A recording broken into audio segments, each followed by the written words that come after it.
sound familiar to anything that we're hearing today? It's the same exact talking points 20 years later with different names. Senator JD Vance, an Ohio Republican, has been nominated as the Trump's vice presidential nominee for the upcoming US presidential election. Trump announced Vance's nomination on the first day of the Republican National Convention. Vance, a best-selling author of The Hillbilly Elegy and the elected senator in 2022, holds differing views of the US support of Ukraine.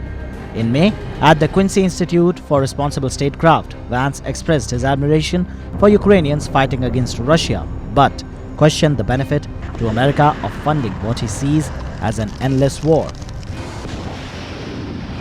He reinforced his stance in late April when the Senate approved a $61 billion military aid package for Ukraine. Drawing from his past experience, Vance condemned his colleagues, recalling his disillusionment after the Iraq War. Vance also believes that the Biden administration has no viable plan for Ukraine. In a New York Times op-ed, he has openly criticized President Joe Biden for failing to provide clear facts about the situation in Ukraine and described the administration's strategy as lacking. Vance has also argued that Ukraine's real challenge is just numerical.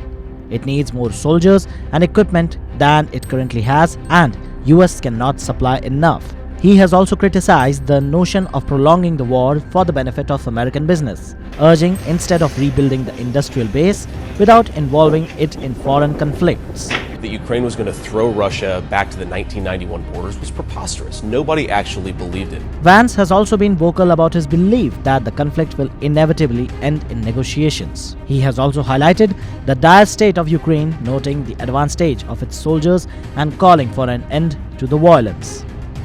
He has also emphasized the need for American leadership to focus on stopping the war rather than continuing it. Furthermore, the vice presidential candidate has also criticized the latest US-Ukraine aid bill passed in April as a potential time bomb for Trump if he is re-elected. Vance has also suggested that the Ukrainian President Volodymyr Zelensky is demanding more US taxpayers' dollar and has even criticized him for suggesting that American lawmakers opposing the aid are supporting Russia. This sort of criticism adds to tensions for Zelensky, who has shared a known camaraderie with the President Biden over Ukraine.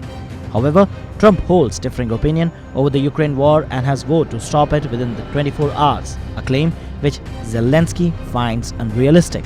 With Trump and Vance now working together, Zelensky's fear that the war might halt with Russian leverage will likely deepen if Trump wins the November 5th election. Don't miss out. Follow Oneindia for real-time updates.